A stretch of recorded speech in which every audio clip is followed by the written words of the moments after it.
Malam itu, petir membelah langit desa Pager Gunung. Di dalam rumah kayu tua yang terletak di tepi hutan, seorang lelaki tua terbaring lemah di pembaringan. Wajahnya keriput, matanya setengah terbuka menatap kosong ke langit-langit. Di sisinya, seorang pemuda duduk gelisah. Namanya Damar. "Sudah saatnya kamu tahu, Mar," gumam lelaki tua itu lirih. Napasnya berat. Damar mendekat. "Apa, Mbah? Jangan banyak bicara dulu." Namun sang kakek mengangkat tangan, seolah menolak dilarang bicara. "Keluarga kita ada titipan. Kodam, bukan jin biasa. Ini warisan. Harus dijaga. Kalau tidak, bisa memakan kamu." Damar menelan ludah. Ia tumbuh dengan cerita-cerita mistis dari sang kakek, tapi tak pernah benar-benar percaya. Tapi malam ini berbeda. Udara berbau besi, lampu minyak meredup, dan suara gemuruh di luar seolah menyaksikan sesuatu yang besar akan terjadi. "Kamu sudah waktunya jaga pusaka itu," lanjut sang kakek, seraya menyodorkan kotak kayu hitam bertatahkan aksara Jawa kuno. Begitu kotak itu disentuh, Damar merasakan hawa dingin menjalar ke seluruh tubuhnya. Lalu matanya membelalak di dalam kotak. Terbaring jimat tua berbalut kain merah. Dan sesaat setelah itu, sang kakek menghembuskan napas terakhir. Tapi sebelum Damar bisa berduka, sebuah bayangan hitam bergerak cepat di sudut ruangan. Matanya menatap Damar lurus-lurus, lalu lenyap. Malam itu, Damar tidak hanya kehilangan kakeknya. Ia baru saja diwarisi sesuatu yang jauh lebih kelam dari yang bisa ia bayangkan. Sejak malam pemakaman Mbah Karta, Damar tidak bisa tidur nyenyak. Setiap kali menutup mata, ia melihat kilasan bayangan hitam yang muncul di kamar saat malam kematian itu. Kadang-kadang bayangan itu membisikkan sesuatu bahasa yang tidak dimengerti, tapi membuat bulu kuduknya berdiri. Pagi-pagi sekali, ia duduk di depan rumah sambil memegangi kotak kayu hitam yang kini selalu ia simpan di kamar. Kotak itu berat, bukan karena ukurannya, tapi karena aura yang terpancar darinya. Damar sudah mencoba membukanya lagi, tapi tutupnya seolah terkunci oleh sesuatu yang tak kasat mata. Hari-hari berikutnya, tanda-tanda aneh mulai muncul. Cermin kamar retak sendiri saat ia lewat di depannya. Ayam-ayam di belakang rumah mendadak mati dengan mata membelalak, tanpa luka. Bahkan tetangganya, Bu Erni, sempat menatap Damar dengan ekspresi ketakutan. "Kamu mirip bapakmu dulu," katanya sebelum buru-buru menutup pintu. Damar tidak paham. Ayahnya meninggal ketika ia masih bayi, dan tak ada yang mau bercerita banyak tentang lelaki itu. Kini semua misteri mulai menyesakkan pikirannya. Malam ketiga, saat hendak tidur, Damar mendengar ketukan di jendela kamarnya. Pelan, tapi teratur. Ia mengintip, tidak ada siapa-siapa. Tapi begitu ia berbalik ke dalam kamar, sebuah tulisan muncul di dinding. "Sudah kubilang, jangan dibuka sebelum waktunya." Tulisan itu terbakar sendiri dan hilang, meninggalkan bau hangus menusuk. Damar kini sadar, warisan yang ia terima bukan hanya beban, tapi awal dari mimpi buruk panjang yang belum ia pahami. Pagi harinya, Damar memutuskan untuk mencari tahu lebih dalam tentang rumah peninggalan Mbah Karta. Sejak kecil, ia tahu bahwa rumah itu menyimpan banyak ruangan tersembunyi. Tapi ada satu tempat yang selalu dilarang keras untuk ia dekati: kolong rumah. Dengan senter dan perasaan was-was, Damar merunduk masuk ke bawah rumah panggung itu. Udara di sana lembab, dingin, dan dipenuhi aroma tanah basah bercampur kemenyan basi. Debu menempel di kulitnya, namun ia terus merangkak sampai tiba di sebuah cerukan kecil di tanah. Di sana, ia melihat sesuatu yang membuatnya terdiam. Jejak kaki. Namun, jejak itu aneh. Besarnya bukan seperti manusia dewasa, biasa terlalu panjang, terlalu cekung, dan yang paling menyeramkan. Jejak itu bukan menjejak dari luar ke dalam, tapi dari dalam keluar. Seolah ada sesuatu yang muncul dari dalam tanah. Tak jauh dari jejak itu, Damar menemukan kantong kain yang sudah rapuh. Ia membukanya perlahan. Di dalamnya ada gulungan kertas kuno berisi aksara Jawa dan simbol-simbol aneh.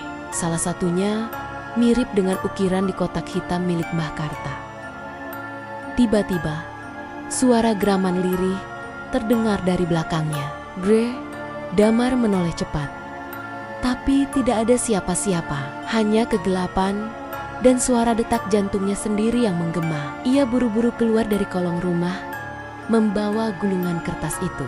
Saat berdiri di bawah sinar matahari, ia sadar satu hal. Misteri ini lebih dalam dari yang dan apapun yang hidup di bawah rumahnya. Kini sudah bangun. Di dalam kamarnya, Damar meneliti gulungan kertas kuno itu dengan cermat. Ia bukan ahli bahasa Jawa kuno, tapi beberapa aksara tampak familiar. Ia teringat pada pelajaran dari Mbah Karta tentang huruf-huruf Hanacaraka yang sudah lama ditinggalkan. Namun yang ini berbeda. Aksaranya tampak berdenyut samar, seolah hidup. Damar mencoba mencocokkan simbol-simbol di gulungan itu dengan ukiran di kotak kayu hitam. Beberapa di antaranya cocok, tapi ada satu simbol aneh berbentuk mata dengan lingkaran ganda, dan di bawahnya tertulis kata yang membuat Damar bergidik pamuka, pembuka. Tanpa sadar, Damar membacanya pelan. Seketika lampu kamarnya berkedip, lalu mati total. Hening, suara jangkrik dari luar tiba-tiba berhenti. Seolah malam ikut menahan napas. Damar berdiri, matanya menyesuaikan diri dengan gelap. Lalu dari arah lemari, terdengar suara gesekan seperti kuku menggores kayu. Perlahan, pintu lemari berderit membuka. Padahal tak ada angin. Damar mundur. Tangannya merobe-roba mencari senter. Saat ia berhasil menyalakannya, cahaya menerangi sebuah tulisan baru yang kini tergores di dinding dekat kotak kayu. Pamuka Wiskawaca. Pintu Wiska buka. Pembuka telah dibaca. Pintu telah terbuka. Damar membeku. Ia tidak tahu pintu apa yang dimaksud, tapi yang pasti sesuatu telah dilepaskan. Dan dari kejauhan, dari arah kolong rumah, terdengar lagi geraman rendah kali ini lebih dekat, lebih jelas, lebih marah. Keesokan paginya, Damar mendatangi Pak Lurah. Lelaki parubaya itu dikenal sebagai orang yang menyimpan banyak rahasia desa. Ia mendengarkan cerita Damar dengan wajah kaku, lalu menatap dalam-dalam ke mata pemuda itu. "Kamu anak dari Sukma ya?" tanyanya tiba-tiba. Damar mengangguk ragu. "Bapak saya gak pernah kenal dia." Pak Lurah menghela napas panjang. "Sukma adalah keturunan terakhir pemegang Khodam Pamuka. Leluhurmu dulu pernah mengikat makhluk dari zaman kuno, makhluk yang haus jiwa dan tidak bisa mati. Tapi tiap generasi harus ada satu penerus yang jadi penjaga segelnya." Damar merasa darahnya berdesir. "Kenapa baru sekarang saya tahu?" "Karena kau sudah dibangunkan. Pamuka itu seperti kunci. Begitu dibaca oleh keturunan sah, segel mulai retak. Dan kau, keturunan terpilih itu." Pak Lurah lalu mengambil selembar kain dari lemari tuanya. Di dalamnya ada peta tua bertuliskan aksara serupa dengan yang Damar temukan. Di ujung peta tertulis satu lokasi, Petilasan Watu Lintang. "Kesanalah kamu harus pergi. Di sana dulu Khodam itu pertama kali dikurung. Kalau tidak segera diperkuat kembali, dia akan lepas dan memburu darah keturunanmu." Sebelum pergi, Pak Lurah menatap Damar tajam. "Ingat, jangan pernah biarkan rasa takut menguasaimu." Khodam itu mencium ketakutan, seperti anjing mencium darah. Dan di saat Damar meninggalkan rumah Pak Lurah, dari celah pohon-pohon tua, sepasang mata merah mengawasinya. Perjalanan ke Watu Lintang tak mudah. Lokasinya berada di tengah hutan lebat, jauh dari jalur pendakian warga. Damar menyusuri jalur setapak yang hampir tertutup semak. Awan mendung menggantung dan kabut tipis mulai turun. Seolah alam pun enggan membiarkan rahasia lama terbuka. Setelah 3 jam berjalan, ia tiba di sebuah batu besar berbentuk segi 5. Di tengahnya terdapat lingkaran hitam terbakar, bekas ritual lama. Angin terasa berat di sana, seperti membawa bisikan. Damar membuka kotak kayu dan gulungan aksara. Ia letakkan keduanya di atas batu. Tak lama, tanah bergetar pelan. Udara menjadi sangat dingin. Kabut menebal. Dan dari balik kabut itu, muncul sosok berjubah hitam. Tubuhnya tinggi dan tak tampak wajahnya. "Pamuka telah membangunkanku," gumam sosok itu dengan suara bergema. "Apa kau ingin menahan yang sudah ditakdirkan bebas?" Damar melangkah mundur. Namun sosok itu bergerak maju tanpa menyentuh tanah. Tiba-tiba, jimat dalam kotak kayu menyala merah. Simbol mata ganda di kertas kuno bersinar, lalu terbakar sendiri hingga jadi abu. Terdengar jeritan melengking dari sosok berjubah, seperti makhluk yang tersiksa. Lalu ia menghilang bersama kabut, menyisakan keheningan yang mencekam. Tapi sebelum Damar bisa bernapas lega, dari balik batu muncul sebuah tangan. Tangan kurus bersisik, merayap pelan di tanah, lalu menarik sesuatu keluar dari dalam bumi. Segel itu belum cukup. Damar hanya menunda, bukan menghentikan. Langit semakin gelap, meski waktu baru menunjukkan sore.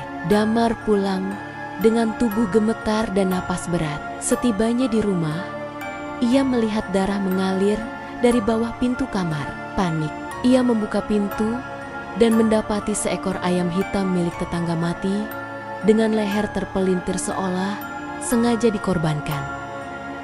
Di atas lantai, darah ayam itu membentuk pola aneh. Aksara yang sama seperti di gulungan muncul, tapi kali ini memutar membentuk lingkaran. Di tengah lingkaran, tertulis satu kata, tebusan. Tak butuh waktu lama sebelum Damar memahami artinya. Hodam itu butuh pengorbanan. Darah, lebih tepatnya, darah keturunan pemegang segel. Dan Damar adalah satu-satunya yang tersisa. Malamnya, ia mimpi aneh.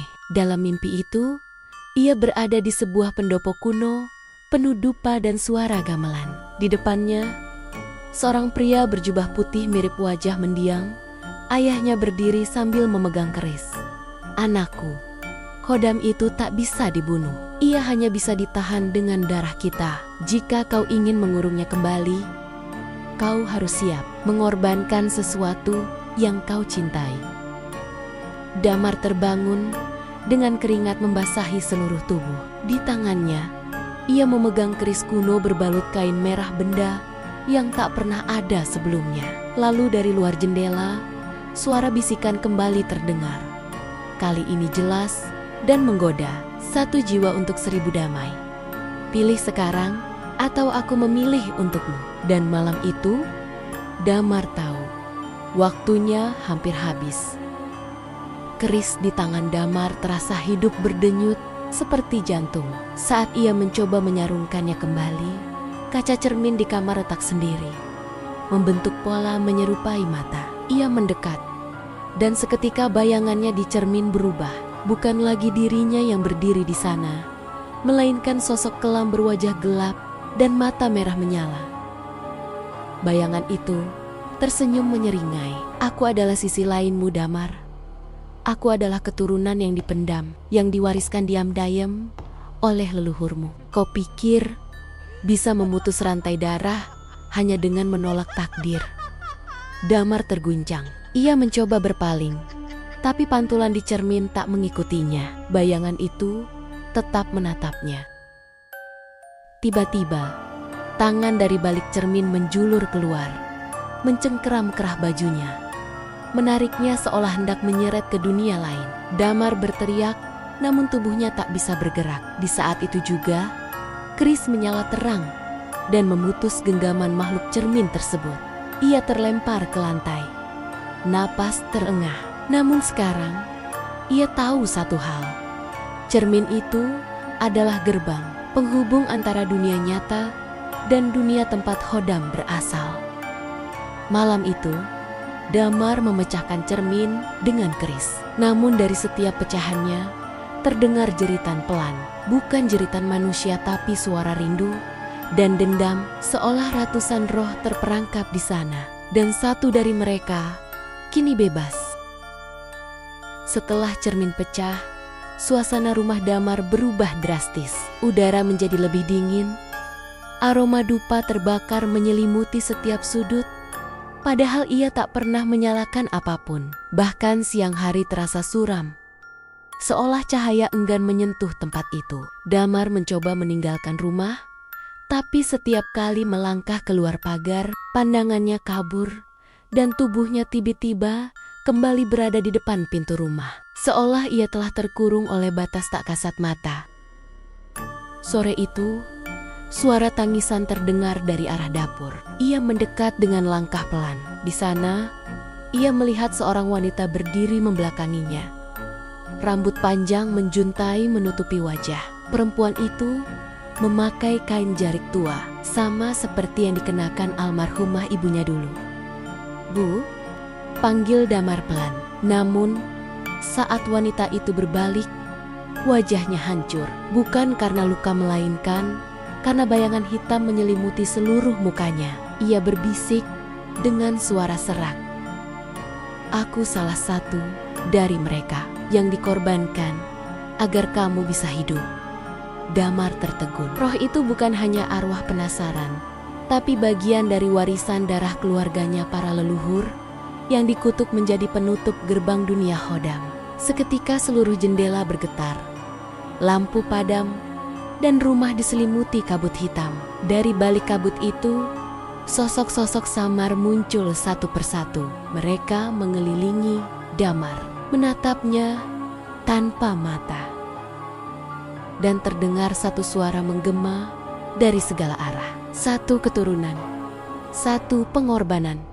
Waktunya memilih. Damar tak bisa bergerak. Tubuhnya terasa dibekukan oleh puluhan tatapan kosong para roh yang mengelilinginya. Mereka diam. Namun hawa dingin dari tubuh mereka menusuk sampai ke tulang. Dari tengah kerumunan, muncul sosok paling tua lelaki renta, berambut putih panjang, membawa tongkat dari kayu lodan.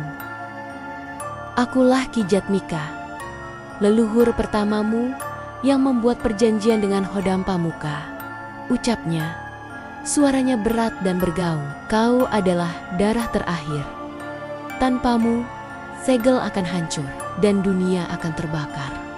Damar menggertakkan gigi. "Lalu, kenapa semua ini disembunyikan dariku? Kenapa bukan mereka yang menyelesaikannya?" "Karena kutukan darah hanya bisa dibayar oleh darah. Tiap generasi, satu keturunan dipilih menjadi penjaga. Kau adalah pemungkas, satu-satunya yang bisa mengakhiri siklus ini," jawab Ki Jatmika. Damar menatap keris di tangannya. Cahaya dari bilahnya meredup, seolah menunggu keputusan. Jika ia menolak, Hodam akan bebas. Jika ia setuju, maka ia harus menyerahkan bagian dari dirinya, jiwanya, tubuhnya, atau seseorang yang ia sayangi. "Harus ada tebusan," lanjut Ki Jatmika. "Kau atau ibumu yang arwahnya masih tertahan. Pilih." Tiba-tiba, bayangan sosok ibunya muncul di depan Damar, menangis sambil menggeleng. "Nak, jangan korbankan dirimu. Hancurkan segelnya, biar semuanya berakhir." Damar terdiam. Dua pilihan terbentang, mengikat ulang segel dan memperpanjang kutukan, atau menghancurkannya dan menghadapi apapun yang akan keluar dari baliknya. Dan waktu untuk memilih hampir habis. Damar berdiri di tengah pusaran roh, memegangi keris yang kini mulai memanas.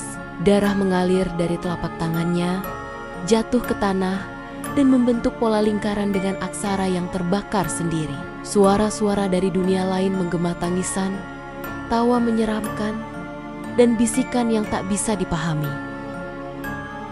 Ia tahu, keputusan yang diambil malam ini akan menentukan nasib banyak jiwa.